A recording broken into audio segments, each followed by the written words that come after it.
டேஸ்டியான ஒரு ரெசிபி பண்ண போகிறேன். எனக்கு ரொம்ப பிடிச்ச ஒரு ரெசிபி. இந்த சுவையான ரோட் சைட் காளான் எப்படி செய்கிறதுன்னு இந்த வீடியோவில் பார்க்கலாம். ஃபர்ஸ்ட் 200 கிராம் மஷ்ரூம் குட்டி குட்டியாக கட் பண்ணி நல்லா வாஷ் பண்ணி எடுத்துக்கோங்க. அதே மாதிரி 200 கிராம் கேபேஜ் நல்லா குட்டி குட்டியாக கட் பண்ணி நல்லா வாஷ் பண்ணி வச்சுக்கோங்க. இது கூட 1 கப் மைதா, 1/4 கப் கார்ன்ஃப்ளவர், நல்ல கலர் கிடைக்கிறதுக்காக 2 டேபிள் ஸ்பூன் காஷ்மீரி மிளகாய் பொடி, 1 டீஸ்பூன் கரம் மசாலா, தேவையான அளவு உப்பு சேர்த்து நல்லா மிக்ஸ் பண்ணலாம். இது நல்லா கெட்டியாக மாவு மாதிரி பிசையணும். இதில் எக்ஸ்ட்ரா தண்ணி எதுவும் ஆட் பண்ண வேண்டாம்.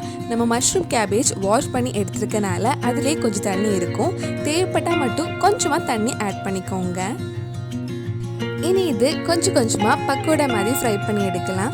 ஃப்ரை பண்ணுறதுக்காக ஒரு கடாயில் கொஞ்சம் எண்ணெய் சூடு பண்ண வச்சுருக்கேன். எண்ணெய் சூடானதும் நம்ம ஃப்ரை பண்ணி எடுக்கலாம். இந்த மாதிரி மாவு கொஞ்சமாக போட்டு ஃப்ரை பண்ணி எடுக்கலாம்.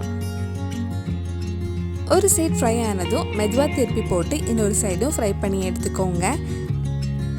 நல்ல கிறிஸ்பியாக கோல்டன் கலரில் ஃப்ரை ஆனதும் எடுத்துடலாம். இந்த மாதிரி ஃப்ரை ஆனதும் எடுத்துடலாம். இது இப்படியே ஸ்நாக்ஸ் மாதிரி சாப்பிட்றதுக்கும் ரொம்ப நல்லா இருக்கும். மிச்சம் இருக்கிற மாவுலையும் இதே மாதிரி ஃப்ரை பண்ணி எடுத்து வச்சுக்கலாம்.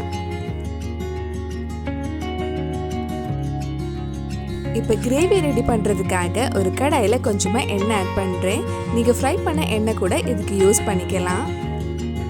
இதில் சின்னதாக கட் பண்ண 2 பெரிய சைஸ் வெங்காயம் சேர்த்து நல்லா வதக்கிக்கோங்க. இதுக்கு முன்னாடி நம்ம சேனலில் பண்ண மஷ்ரூம் ரெசிபி, வெஜ் ரெசிபிஸ் எல்லாம் உங்களுக்கு பார்க்கணுன்னா அதோட லிங்க் இங்கே டிஸ்கிரிப்ஷனில் இருக்குது. அந்த ரெசிபியும் போய் பாருங்கள்.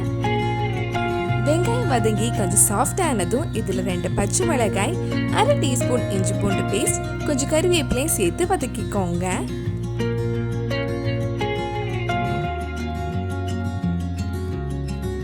வெங்காயம் நல்லா வதங்கினதும் நம்ம இதில் மற்ற மசாலா ஆட் பண்ணலாம்.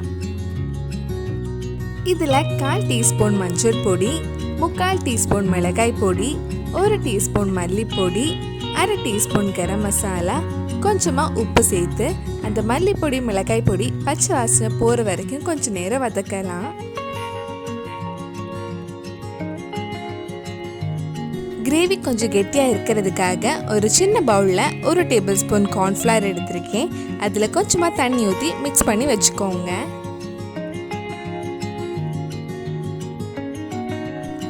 மல்லிப்பொடி மிளகாய் பொடி பச்சை வாசனையெல்லாம் போனதுக்கப்புறம் இதில் 3 tablespoon tomato sauce add பண்ணி ஒரு வாட்டி நல்லா மிக்ஸ் பண்ணிக்கோங்க.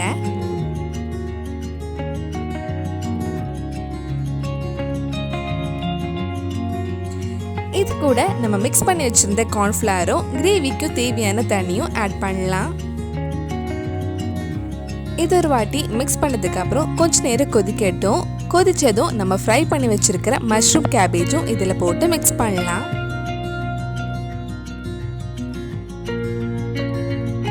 இப்போ கிரேவி நல்லா கெட்டியாக இருக்கு. நான் இதில் 1 கப் கிட்ட தண்ணி ஆட் பண்ணியிருந்தேன். இனி இதில் நம்ம ஃப்ரை பண்ணது ஆட் பண்ணி மிக்ஸ் பண்ணலாம்.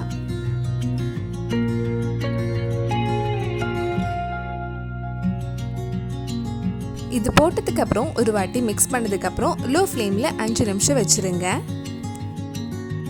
பெரிய பீஸ் எல்லாம் லைட்டாக கொஞ்சம் உடச்சி விடலாம். கொஞ்ச நேரத்தில் அந்த கிரேவியில் நல்லா ஊறி இந்த மாதிரி ட்ரையாக கிடைக்கும். ஒரு 5 நிமிஷம் லோ ஃப்ளேமில் வச்சதுக்கப்புறம் ஆஃப் பண்ணிடுங்க.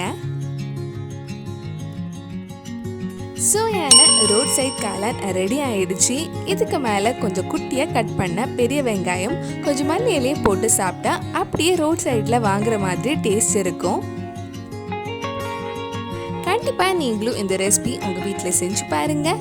பிடிச்சிருந்தா இந்த வீடியோவை லைக் பண்ணுங்கள், உங்கள் ஃப்ரெண்ட்ஸ் அண்ட் ஃபேமிலிக்கு ஷேர் பண்ணுங்கள். வேறு நல்ல ரெசிபி நம்ம சேனலில் ட்ரை பண்ணலான்னு கீழே காமெண்ட் பாக்ஸில் சொல்லுங்கள். நீங்கள் இன்னும் என்னோடய சேனலை சப்ஸ்கிரைப் பண்ணலைன்னா மறக்காமல் சேனலையும் சப்ஸ்கிரைப் பண்ணுங்கள். கூடவே அந்த பெல் ஐக்கனையும் ப்ரெஸ் பண்ணால் நான் புது வீடியோ போட்ட உடனே உங்கள் ஃபோனுக்கு நோட்டிஃபிகேஷன் வந்துடும்.